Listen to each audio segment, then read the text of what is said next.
Nuit blanche pour les ingénieurs d'Ariane Espace qui ont dû faire face à une anomalie lors du premier lancement de l'année. Après une perte de contact avec le lanceur, les 2 satellites ont bien été mis en orbite, mais pas à la bonne altitude. L'insécurité s'invite désormais dans nos établissements scolaires, rejoignant insalubrité et manque de moyens déjà bien installés. Le président de la CTG et le recteur ont été à la rencontre du corps enseignant afin d'éviter la crise. L'association Dérepa Guyane, en partenariat avec le CHAR et la clinique Saint-Paul, a inauguré aujourd'hui un programme d'activité physique et sportive dédié aux personnes souffrant de drépanocytose. Les détails dans notre édition. Mesdames et messieurs, bonjour, merci de votre fidélité. Sachez que cette page d'information est disponible en direct sur Facebook. Premier lancement compliqué pour Ariane 5 qui débute l'année sur un tir qui n'a pas atteint ses objectifs. En effet, après un laps de temps sans contact, les 2 lanceurs qu'elle devait placer sur orbite l'ont finalement été, mais pas à la bonne altitude. Pierre Tréfou était sur place hier à Kourou. 4, 3, 2, unité, top. Allumage photovulcan.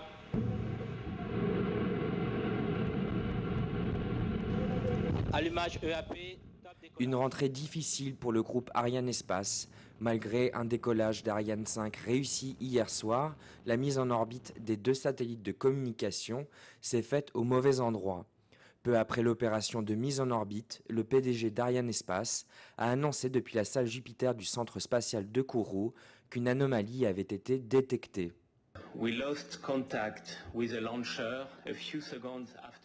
Nous avons perdu le contact avec le lanceur quelques secondes après l'initialisation de l'étage supérieur. À cette heure, nous pouvons considérer que le composite supérieur et le satellite ont été mis en orbite. Mais comme je l'ai dit, nous avons perdu le contact. Pour l'instant, nos clients n'ont pas de contact avec le satellite. Nous avons besoin de temps pour savoir s'ils ont été séparés et où est-ce qu'ils se trouvent pour mieux analyser les conséquences de cette anomalie.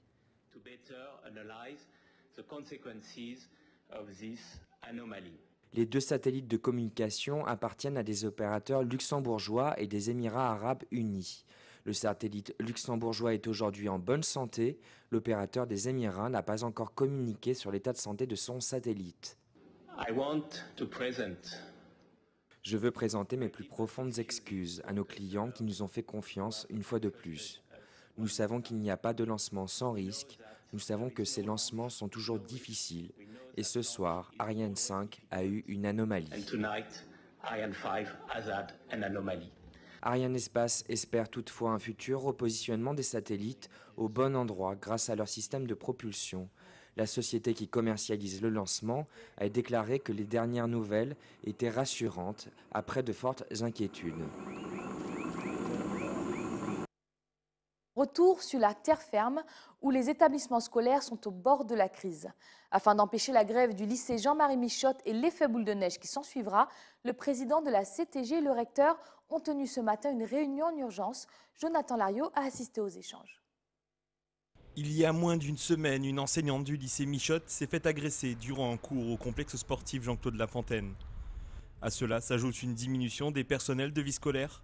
Pour les syndicats, la situation devient intenable. C'est compliqué d'enseigner dans des conditions sereines parce que ce qui se passe, la violence qui existe souvent quelquefois à l'extérieur de l'établissement rentre à l'intérieur de l'établissement et quelquefois rentre même dans la classe. Le débrayage de mardi dernier a mis en évidence le fait que nous perdions beaucoup de moyens en vie scolaire et que cela a impacté la sécurité des personnes, des élèves et des bâtiments. Perdions du monde aussi au CDI pour l'accueil des élèves. Et ce qui se produit également, le deuxième aspect, ça a été l'aspect matériel. Le fait que dans quasiment tous les bâtiments, il y a une dégradation de l'ensemble des conditions de travail. Pour tenter de trouver une solution, le recteur d'académie et le président de la CTG ont rencontré les syndicats des enseignants. Face à eux, des professeurs qui pointent du doigt des conditions de sécurité et de gestion qui les dépassent. Aux abords des établissements, on voit bien que ce n'est pas de la responsabilité directe du rectorat, ce n'est pas de la responsabilité directe de la collectivité territoriale, mais nous ne pouvons pas laisser nos élèves dans les conditions telles que cela se passe dans certains établissements aujourd'hui. Donc nous avons pris l'initiative, avec le président de la collectivité territoriale, d'organiser un tour de table sur cette question-là, évidemment avec le préfet, évidemment avec les forces de l'ordre, et évidemment avec l'ensemble des responsables, des élus, des communes dans lesquelles on a des établissements. Il faut qu'on trouve ensemble des solutions. Mais cette situation n'est pas propre au lycée Michotte. Plusieurs autres établissements du territoire revendiquent les mêmes griefs. Une grève initialement prévue dans cet établissement s'est finalement déclarée au collège Maurice Duménil et d'autres suivront dès mardi prochain. Tous les syndicats, je pense, ont déjà fait des grèves écrites depuis même 10 ans, je pense. Maintenant, ça a été un échec, il n'y a pas eu de réaction. Aujourd'hui, puisque le terrain bouge, forcément, on ne pourra pas ne pas voir. Après, le danger, c'est qu'on ne laisse pas, je dirais, des négociations un petit peu trop particulières dans chaque établissement. On éteint le feu, on met du sparadrap et les problèmes de fond ne sont pas traités. Dos au mur face à un quotidien difficile, le compte à rebours est donné. Dès mardi, dans tout le territoire, plusieurs établissements seront en grève. Vous souhaitez rejoindre le domaine du médico-social? L'IRDTS propose des concours afin de devenir assistant de service social ou éducateur spécialisé. Maryse Wingpiu vous explique la marche à suivre au micro de Pierre Tréfou. Les personnes doivent se présenter à un concours d'entrée. Alors pour être éducateur spécialisé, assistant de service social et éducateur de jeunes enfants, il faut impérativement qu'ils aient le baccalauréat ou plus. La formation de moniteur éducateur n'exige pas de diplôme. Et la dernière formation que nous allons mettre en place à la rentrée de septembre, c'est la formation de CAFERUS. Là, pour l'instant, ce sont des professionnels qui ont à minima 3 années d'expérience. Et sinon, après étude du dossier, selon les critères réglementaires, d'autres personnes peuvent se présenter aussi. Pour les formations moniteur éducateur, assistant de service social, éducateur de jeunes enfants, le retrait des dossiers jusqu'au 2 février. Et pour la formation CAFERUS jusqu'au 5 mars. Pour s'inscrire, ils peuvent faire la demande par le biais du mail en nous contactant à l'adresse suivante contact@irdts.org ou se déplacer à l'IRDTS 4-5 rue Ernest Clavant et pour retirer leur dossier. Dans le reste de l'actualité, la CTG a accueilli aujourd'hui le premier comité de gouvernance de l'énergie. Quel est l'objet de ce nouvel outil et que changera-t-il dans le quotidien des Guyanais? Gaël Oassim nous éclaire.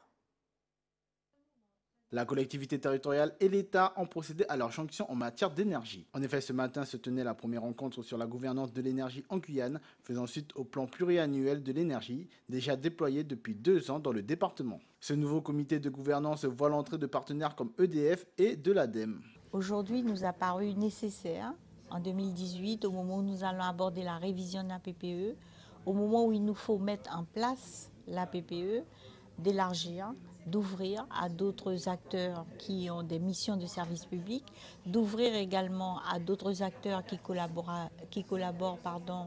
à tout ce que nous faisons et de l'ouvrir aussi à la population. Voilà.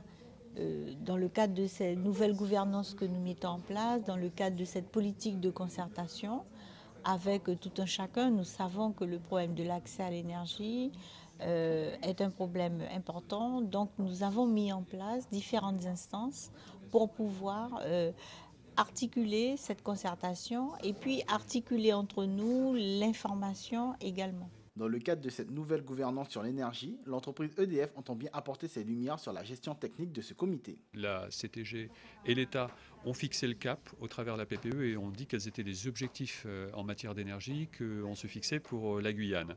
Et donc à partir du moment où ces objectifs sont calés, il faut que tous ceux qui ont un rôle à jouer, et nous en faisons partie en qualité de fournisseur historique et de principal producteur, pour matérialiser les objectifs de la PPE au service de la Guyanaise et des Guyanais. Donc aujourd'hui, avec cette nouvelle gouvernance, qui n'existait une fois de plus pas, jusqu'à présent on se parlait à l'occasion de la PPE ou dans des rencontres bilatérales, c'est la volonté explicite de rassembler dans ces instances tous ceux qui ont un rôle à jouer pour concrétiser la mise en œuvre de la PPE. Avec 800 millions d'euros d'investissement sur le territoire pour l'énergie et plusieurs projets, le directeur d'EDF Guyane nous en explique les enjeux. La centrale du Larivot, qui sera essentielle à la réalisation de la sécurité d'approvisionnement du territoire, mais pas uniquement. Nous avons aussi des centrales photovoltaïques comme celle qui est développée par EDF Énergie Nouvelle à Mancineri, mais également des travaux sur les réseaux, des projets dans les communes de l'intérieur qu'il faut absolument amener vers la transition énergétique, puisque jusqu'à présent, si la Guyane, qui est le leader français en matière d'énergie renouvelable, a 67% d'énergie renouvelable dans son mix électrique, ce n'est pas tout à fait le cas des communes de l'intérieur qui sont à peine à 12%. Donc on a beaucoup de choses à faire. Et puis bien entendu, les compteurs du futur qui nous permettront d'entrer dans les réseaux dits intelligents, et puis l'efficacité énergétique au service des économies d'énergie de nos concitoyens et pour économiser l'énergie. Cette nouvelle gouvernance de l'énergie entend apporter plus de clarté sur les rôles et les missions de chacun sur la politique énergétique menée en Guyane. Prenons le large vers la Martinique, où le projet d'extension de l'aéroport Aimé Césaire devrait débuter d'ici le mois de mai, mais il ne semble pas faire l'unanimité auprès des riverains. Loïc Régis leur a prêté une oreille attentive. Installée ici depuis 50 ans, Jacqueline a encore du mal à s'habituer au bruit des avions. Alors forcément, quand on lui parle d'extension de l'aéroport ou d'augmentation des vols, pour elle, c'est une mauvaise chose. C'est le bruit de l'avion, surtout. C'est le bruit. Parce que quand l'avion passe, vous voyez l'aéroport. L'avion, aussitôt levé, c'est sur la maison que ça passe. C'est du bruit, on ne peut pas parler, on ne peut pas regarder la télé. Si on est au téléphone, on doit arrêter. Il n'y a pas moyen.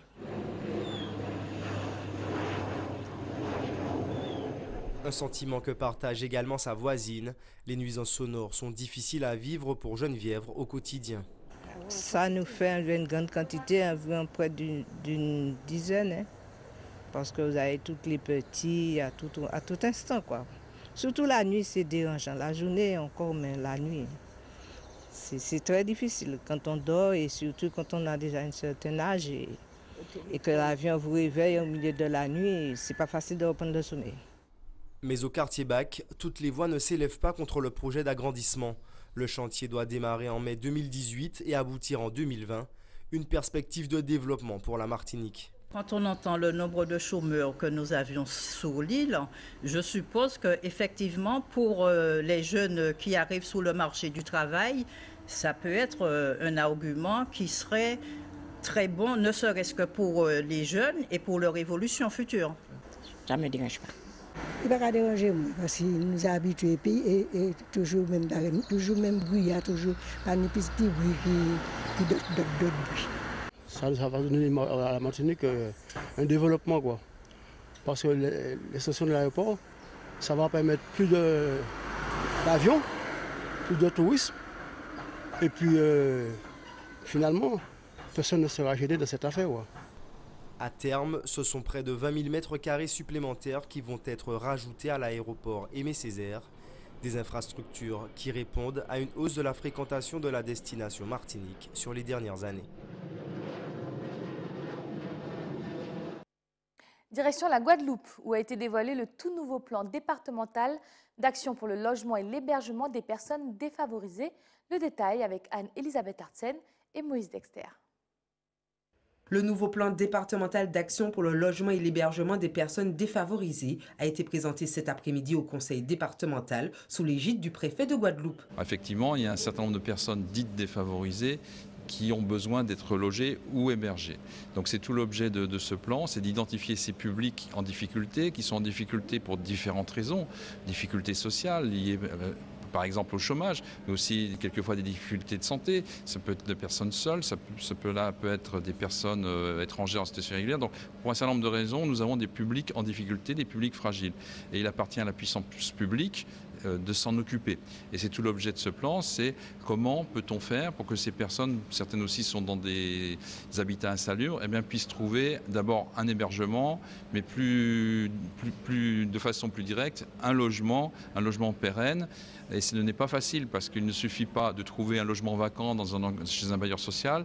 Bien souvent, ces personnes nécessitent un accompagnement, ne serait-ce que pour des questions de santé. Vous avez aussi des personnes qui sont fragiles psychologiquement. 75% des ménages guadeloupéens pourraient, de par leurs revenus, bénéficier d'un logement social. L'association AGLS accompagne justement les familles en difficulté. L'AGLS est une association guadeloupéenne pour le logement social et on reçoit en priorité les gens pour les maintenir dans leur logement.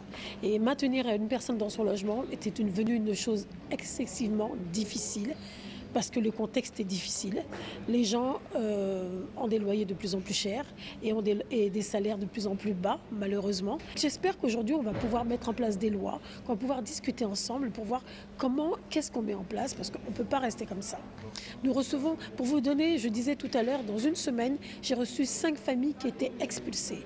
Des familles, des mères célibataires avec 2-3 enfants expulsés de leur logement. Ce nouveau plan a donc pour ambition de faciliter l'action et le maintien de logement des personnes défavorisées, tout en apportant également des réponses aux besoins des sans-abri, en accentuant l'offre d'hébergement en ce sens. Retour en Guyane, où depuis octobre 2017, des études sont menées afin de déterminer si les hommes et les femmes de notre territoire évoluent sur un pied d'égalité. Quel est le verdict? Sonia Francius le dévoile à Gaël Oassi. Alors, ce qu'on peut dire, au bout d'un voyage de 3 mois en Guyane, nous pouvons dire que 700 personnes se sont réunies pour réfléchir et faire des propositions. Nous avons eu 27 ateliers au départ, au mois d'octobre, et à l'arrivée, nous sommes encore 27 ateliers.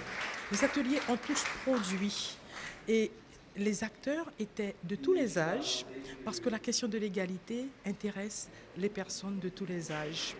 Et il est très clair qu'au travers des propositions faites, on peut se dire qu'on a bien compris qu'il est de l'intérêt des familles, l'intérêt de la société elle-même, que les hommes et les femmes soient en situation professionnelle, sociale, familiale, traités en toute égalité, conformément à leurs droits, que les droits soient respectés. Véritablement, la question de l'égalité est une question cruciale parce que c'est à l'avantage de la société elle-même, c'est à l'avantage aussi des hommes, parce que les hommes gagneraient largement. Et il faut qu'ils s'investissent aussi pour que dans notre société, les femmes et les hommes soient tout à fait en situation de vivre un bien-être professionnel, social et économique dans l'intérêt du pays en général. Donc sachez que la Guyane est effectivement engagée pour l'égalité entre les hommes et les femmes. Et ça, c'est un engagement que les associations en particulier prouvent tous les jours dans leur investissement au profit d'autrui. Je vous le disais en titre, cet après-midi à la clinique Saint-Paul, un programme d'activité physique adapté aux personnes atteintes de drépanocytose a été inauguré. Comment s'est mis en place ce projet qui est une première pour ces patients qui initialement n'ont pas le droit de pratiquer de sport? Le docteur Elinga le présente au micro de Jonathan Lariot. Nous voulons démontrer à travers cette étude que l'activité sportive adaptée est bénéfique pour le patient drépanocytaire en termes d'estime de soi, d'amélioration de la qualité de vie, d'une meilleure connaissance de son corps, mais et surtout d'une meilleure adaptation à l'anémie, mais également à la difficulté de respirer, liée donc aux globules rouges qui sont déformés, qui sont fragilisés. Et généralement, on évite les sports intenses et prolongés qui peuvent être délétères. C'est la raison pour laquelle, au cours de l'activité sportive adaptée, il y a un encadrement par un APA, donc un coach sportif qui connaît le sport et la santé, qui permet donc d'adapter le sport à chaque patient, l'activité à chaque patient. L'étude va se faire sur une année, au bout de laquelle on va donc montrer par les résultats, analyses statistiques, que la plupart des personnes ont été mieux au niveau des crises, au niveau également de la qualité de vie, au niveau également de l'amélioration de la maladie. C'est la fin de ce journal, mais avant de se quitter, rappel des principaux titres de ce 26 janvier. Nuit blanche pour les ingénieurs d'Ariane Espace qui ont dû faire face à une anomalie lors du premier lancement de l'année. Après une perte de contact avec le lanceur, les 2 satellites ont bien été mis en orbite, mais pas à la bonne altitude. L'insécurité s'invite désormais dans nos établissements scolaires, rejoignant insalubrité et manque de moyens déjà bien installés. Le président de la CTG et le recteur ont été à la rencontre du corps enseignant afin d'éviter la crise. L'association Drépa Guyane, en partenariat avec le CHAR et la clinique Saint-Paul, a inauguré aujourd'hui un programme d'activité physique et sportive dédié aux personnes souffrant de drépanocytose. Nous vous l'avons présenté dans notre édition. C'est la fin de cette édition. Tout de suite, le journal de BFM TV. Excellente soirée sur ATV Guyane et très bon week-end à vous. C'est Mounian, belle bonsoir.